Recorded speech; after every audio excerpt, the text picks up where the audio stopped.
Good afternoon. It's absolutely wonderful day here. Hopefully, you are enjoying the day. If you are from Ireland or England, you'll see this is a very unusual to have a sunshine.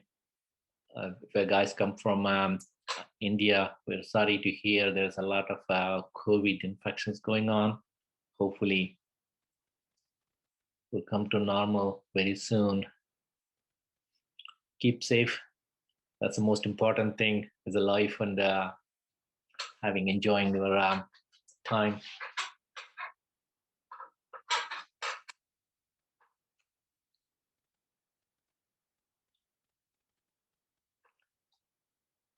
So thank you for joining us in the webinar.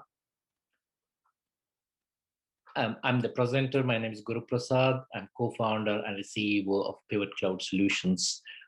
We developed our platform to address the legacy systems, mostly to work with more legacy systems and migrating them into cloud quite easily with the support of microservices and the languages like a Java, Python, whatever language you are familiar with, using them to migrate into the cloud. Pivot Cloud Solutions,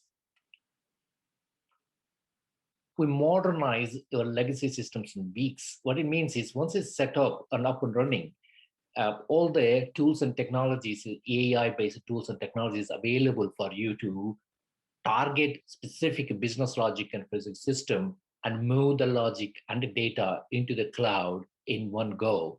It means you are reducing workload from over 10 people's workload into one person, but most of the heavy lifting is done by the AI. So if that makes sense, please have a look at the other videos we produced to have on various aspects of the system. In this particular webinar, we're going to concentrate on low-code, no-code area.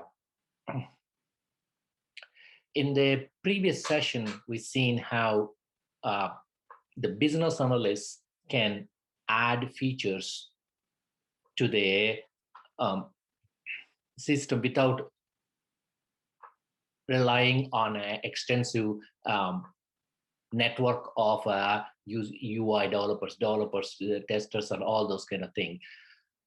As Steve Jobs said, if you define the problem correctly, you will almost have a solution. In agile methodology, defining the problem and making those functional specifications is the hardest part of the any process you may adapt.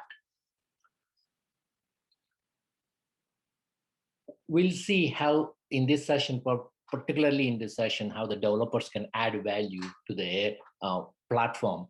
I will just recap what happened in the previous session, and then from there we can take it from there. In the previous session, we saw how the business analyst can start adding various drag and drop, and they add features, add fields, and how look and feel. They customize various aspects of the form. So now they're building a usable form in no time. And also they're adding a little bit of a what should be there on the various fields, what type of validations and things like that.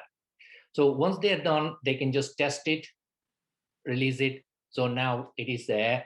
Next step is the developers to enhance it and move into the production, and the DevOps will take care of from there onwards.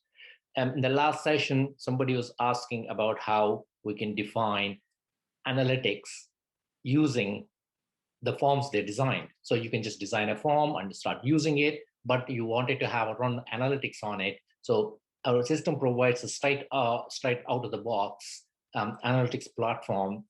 You can even plug in third-party analytics like Tableau or Kibana, something like that, and you can use them to define your own analytics.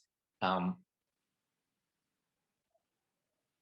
can simply pick one of the charts, pick the data, and then you start defining, and it's as simple as that. So that was the what we did. You just built a form, and that is ready for to be enhanced and added value to the business logic and business rule to be added, and then go into the next stage. So in this particular session, we'll concentrate on that part of it, and how developers can add, because we use that regularly in this our platform to build functionality for the legacy system functionality to be migrated into cloud. There are two aspects of this system. One is a design studio and is a runtime environment. As a developers, they need to have their own work environment where they can concentrate on doing testing, running, using their expertise rather than learning something else that is already been um, over and over and different ways of doing it. Traditionally, the no-code environments, they usually give a components, you drag and drop. For example, in this case, this is a area where you have restricted to having only this one. But private cloud solutions, we can enhance a little further. We'll just show you in a few minutes how you can do that. So you can add a value. For example, last time they was asking, instead of a signature control, they want to have file upload features, or something like a drop plugin, where you can just jQuery drop, where you can drop area. You can just drop in the file from your desktop, and that will take, and then that will be uploaded to it. Because those components has to be done by the vendor, this may not be available here. In that case, what are you going to do?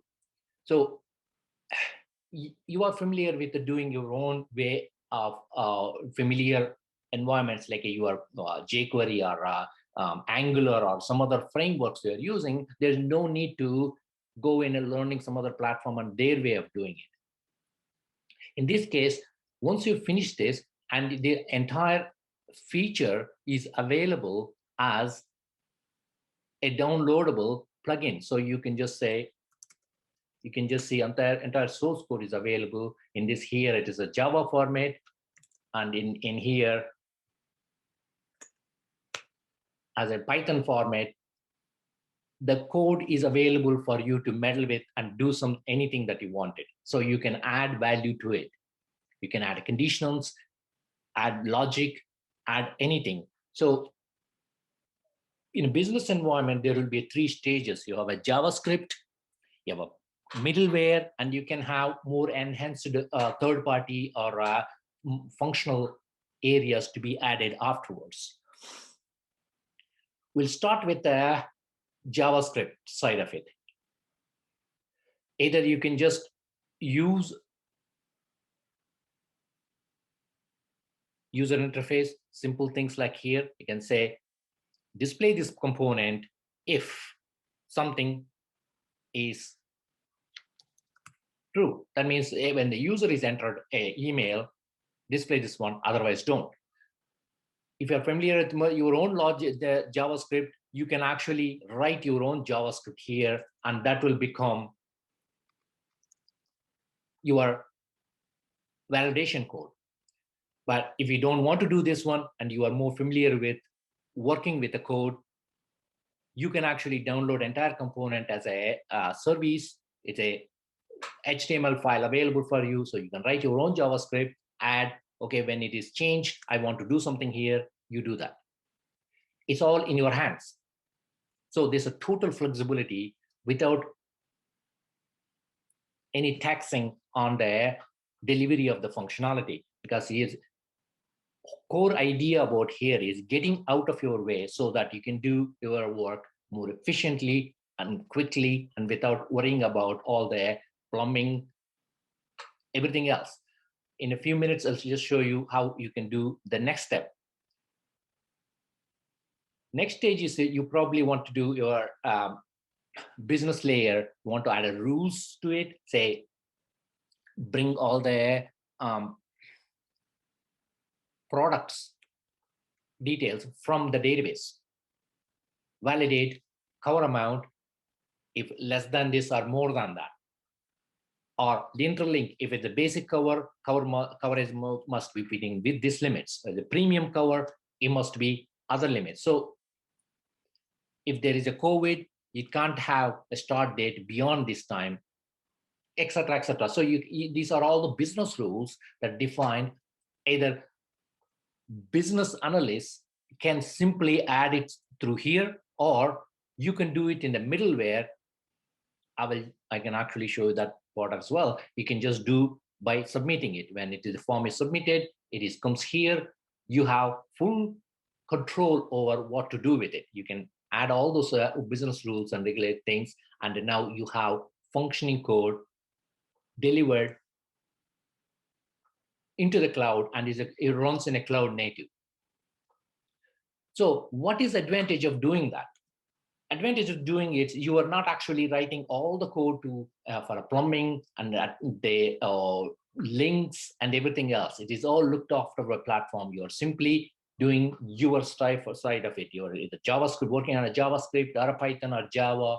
You're just doing that part of it. Let everything work on it, because it will be running in the platform as if it is running on a production system in that kind of environment.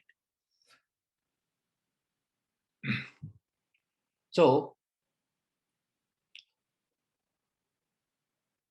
what if we wanted to get some data from the backend and attach it to that? So they're all available for you in the platform as a REST services. So for example, here it has a REST API. So you can simply take that part, make a call, get all the products as a REST, and then render those ones in here quite easily. Or you can validate it in your Java code or a Python code, validate them as you go. If the amount is more than 10,000, you need verification, or you are actually saying if the amount goes certain level, it need to be going into the underwriter's validation. And so you can add all those things without worrying about how these things can be done. So you can, the workflow system can be attached afterwards, because once this is the flag is set, it might go into that.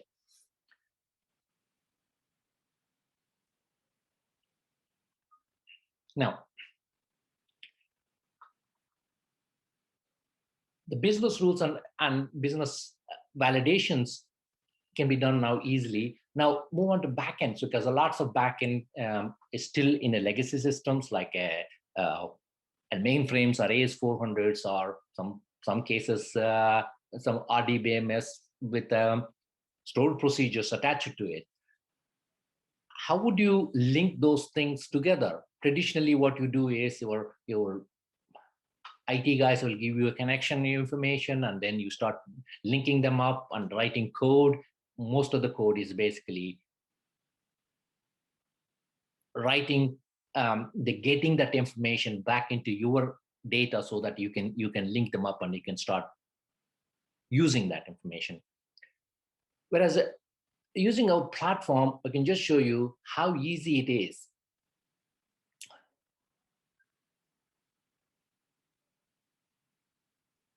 In this case, we just built entire flow of your form to going into predicting data and saving into the information in one go. I can also show you a little more complicated example.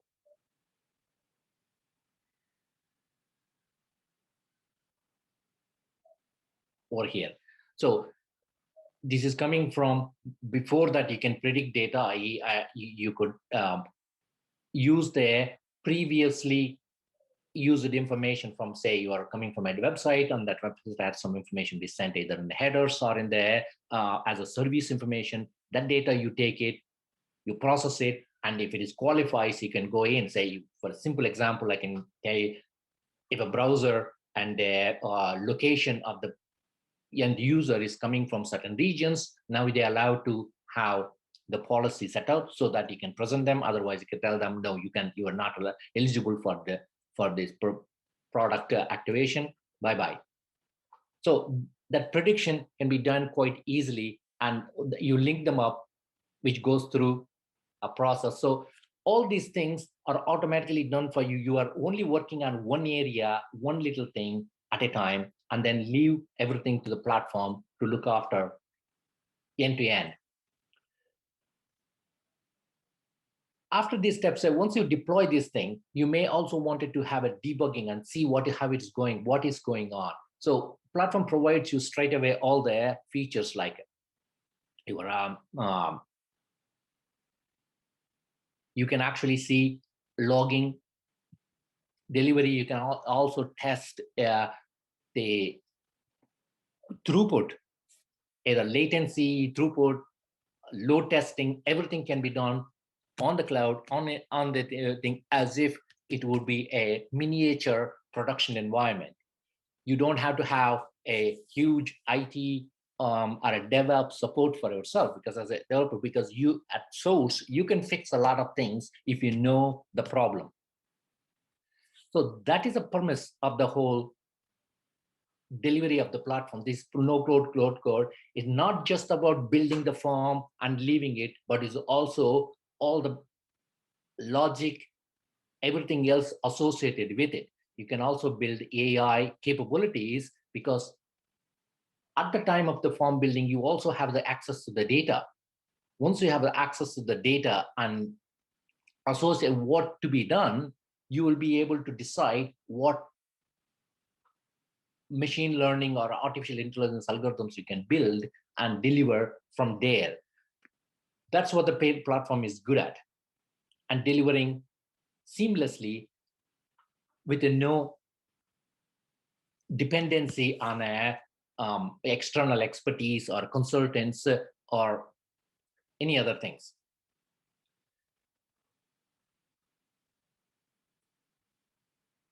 So at this point of time, so you did all the necessary things with your expertise and your core knowledge and the experience. You put it into thing rather than worrying about nitty-gritty details.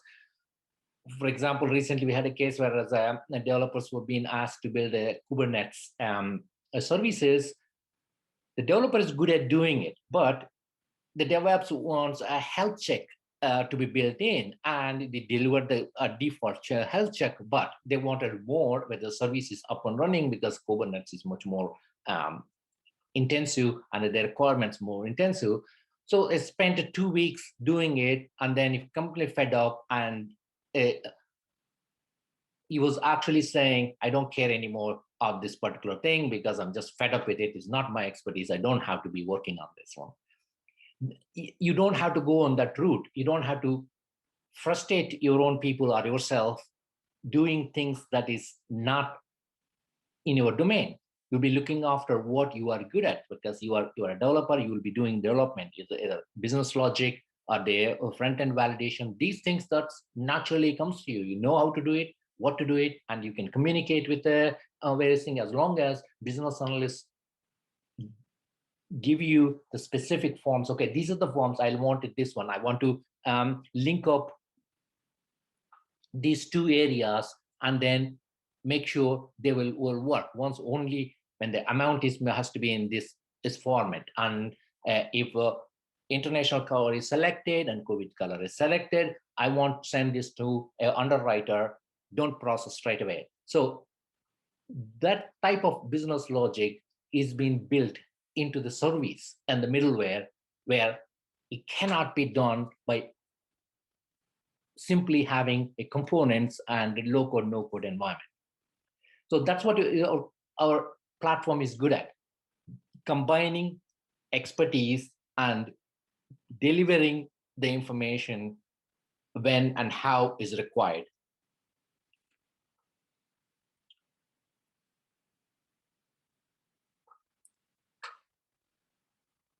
So we come to end of our presentation. So thank you very much for joining us.